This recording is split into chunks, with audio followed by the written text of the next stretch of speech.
ever thought about the fact that when you sleep at night, you're not alone? There are tiny microscopic beings crawling all over your body. In science, we call them microbes. Microbes consist of bacteria, fungi, viruses, and mites. While most protect you, some predispose you to infections.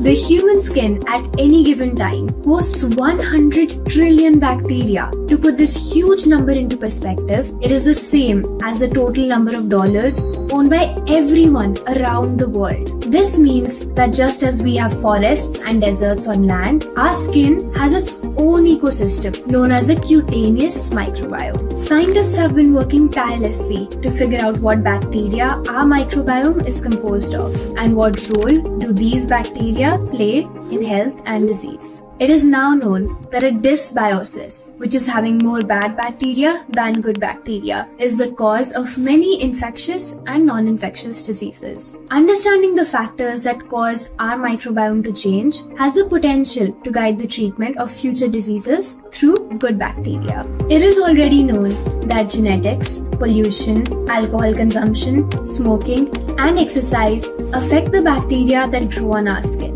But a recent study has found that the climate, which is the temperature and humidity that you work in, can also affect your skin's microbiome. I found this very intriguing and decided to explore it with a research study. The Indian summer presents a harsh time for outdoor workers, with temperatures routinely above 30 degrees Celsius and humidity as high as 80%. To investigate, I requested 20 people to participate. 10 volunteers worked in indoor air-conditioned offices, while the other 10 worked as security guards and construction personnel. I collected skin samples by swabbing the elbow, and what I found was that the most common bacteria that grew on the skin of people in both groups was Staphylococcus hominis. Now I know that's a mouthful, so let's just call it Staph H. Staph H is a good bacteria and prevents other harmful bacteria from colonizing the skin. Just as a firewall protects your computer from viruses, Staph H protects our skin from bad bacteria.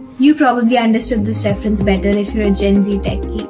In both groups, 70% of the people had Staph H, which is amazing. But now you would probably ask me, Arohi, what about the other 30%? Well, in the cold and dry group, we found Staphylococcus saprophyticus. Let's call this Staph S because that's just easier to understand. Staph S is another harmless bacteria that is known to produce body odor. Ever wondered why some people's sweat smells worse than others? Well, you probably had Staph S to blame. In the hot and humid group, Staphylococcus hemolyticus was isolated. Now don't confuse this with Staph H. Hemolyticus is a bad bacteria and is known to cause blood infections. Hemolyticus bacteria have now acquired resistance to common medicines. Imagine that the Hemolyticus are like an army trying to invade your body. Due to antibiotic resistance, their weapons just upgraded from harmless spears to lethal guns. And now it's easier for the bacteria to invade your body.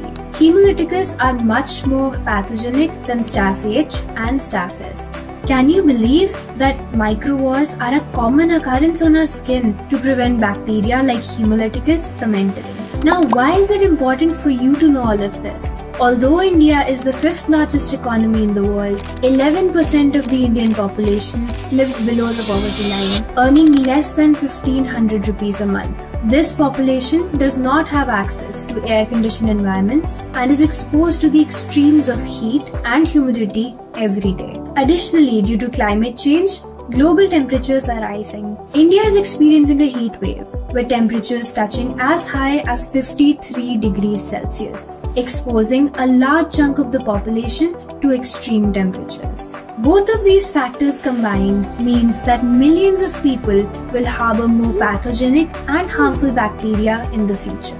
Although the sample size in this experiment is small and therefore the power of results is low, however, a significant correlation was found between the presence of harmful bacteria and exposure to extreme environmental conditions. People exposed to high humidity and temperature tend to have more pathogenic bacteria on their skin, like Staph hemolyticus, while people working in air-conditioned environments tend to have more harmless bacteria, like Staph S. The effects of climate change are a lot closer to us than we think. And I would like to leave all of you with a thought today. Global warming is not only affecting the world around us, but also the world on us. Thank you.